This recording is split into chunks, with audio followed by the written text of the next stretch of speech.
Salut mes amis, j'espère que vous allez bien. اليوم جيتكم nouvelle vidéo concernant les productions écrites quatrième année moyenne, projet 1 et projet 2. Suivez-moi, Inch'Allah تعجبكم وحتستفادوا منها. Allez, on commence. Ghaoudaïa, la capitale d'Emzab. Ghaoudaïa fait partie de ces vieilles villes magiques qui fascinent le touriste grâce à son patrimoine, ses paysages, son climat et son artisanat. D'abord, cette ville émerveille ses visiteurs par sa simplicité et son originalité. Ses rues sont pour la plupart étroites. De plus, à Ghaoudaïa, on découvrira des magasins bien fournis et des boutiques artisanales. Enfin, chaque oasis de cette merveilleuse ville du sud algérien offre aux visiteurs un lieu de repos et sert de refuge durant les grandes chaleurs. En définitive, si vous cherchez un endroit pour passer de bonnes vacances, n'hésitez pas à aller à Ghaoudaïa. Elle est sans doute l'une des villes les plus belles en Algérie grâce à sa simplicité. Pourquoi visiter Alger? Pendant ma visite à la ville d'Alger, j'étais émerveillée par sa beauté et son charme. Personnellement, je trouve que cette ville est l'une des plus belles destinations touristiques au monde. Tout d'abord, Alger est une ville magnifique, ensoleillée et côtière. Le mélange de montagnes, de mer Méditerranée et des lieux urbains lui donne des paysages agréables. Ensuite, cette ville possède une architecture particulière. Il y a un mélange de styles selon les époques hautement européens. De plus, on trouve dans cette ville des lieux touristiques comme la Casbah, le mémorial du Martyr et le jardin d'essai. Aussi, ses habitants sont très chaleureux et accueillants, ce qui vous donnera l'occasion d'échanger avec eux et de passer des très bons moments. Enfin, le climat d'Alger est très agréable grâce à sa situation géographique. N'hésitez pas de visiter Alger la Blanche pour profiter de sa beauté et découvrir ses richesses naturelles et archéologiques. L'Algérie possède un patrimoine culturel riche et varié d'une région à une autre. D'abord, sur le plan musical, l'Algérie est réputée par une diversité de styles de musique. Le chabi, le raï, la musique kabyle et la musique du sud algérien. Autrement dit, la musique saharienne.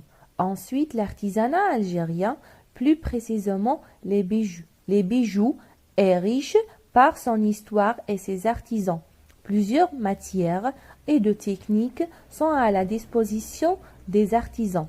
C'est surtout l'argent qui est employé par les populations rurales comme la Grande Kabylie. De plus, les tapis, le tissage de ces derniers se diffèrent d'une région à une autre.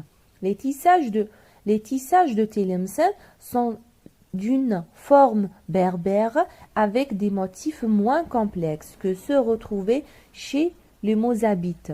Aussi, la poterie, elle est faite d'argile de différentes couleurs, mais il s'agit actuellement d'un patrimoine menacé. Par ailleurs, en Algérie, la broderie est un artisanat pratiqué aussi bien en ville qu'en milieu rural. Les matières utilisées sont aussi bien la laine, la soie, le coton ou le lin, selon la région. En outre, la diversité du langage, l'arabe dialectal, n'est pas identique ainsi que le berbère se diffère. On peut citer le kabyle, le chewi et le terghi. En somme, notre pays est connu par une merveilleuse richesse culturelle qu'on doit préserver à tout prix. Le racisme. Hier à l'école, un dialogue s'est déroulé entre Samir et Amine au sujet du racisme.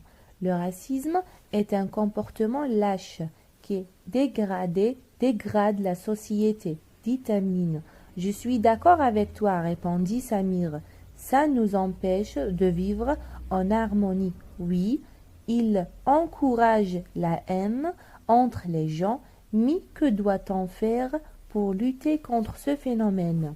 Il faut montrer aux gens qu'on est musulman, qu'on est tous égaux devant Dieu. Personne n'est supérieur par rapport à l'autre. Tu as raison, nous devons sensibiliser les gens pour vivre tous en paix. Une petite remarque, on peut changer le terme racisme par d'autres termes. Violence, inégalité, discrimination.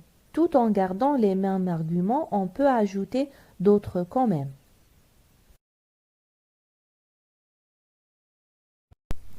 La violence. La violence est un phénomène de plus en plus dangereux.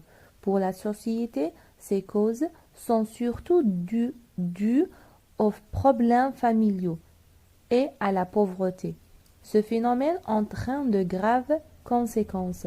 D'une part, la violence engendre beaucoup de dégâts matériels. En effet, si les jeunes sortent du stade énervés, ils peuvent casser des vitrines et des voitures. Par conséquent, ils vont causer beaucoup de pertes.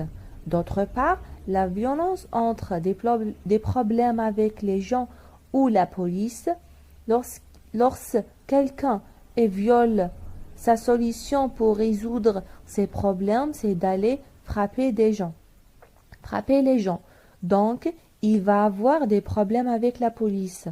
De plus, les gens exposés à la violence vivent des conséquences désastreuses sur le plan psychologique, comme la peur, l'insécurité, le faible estime de soi et l'inquiétude face à l'avenir.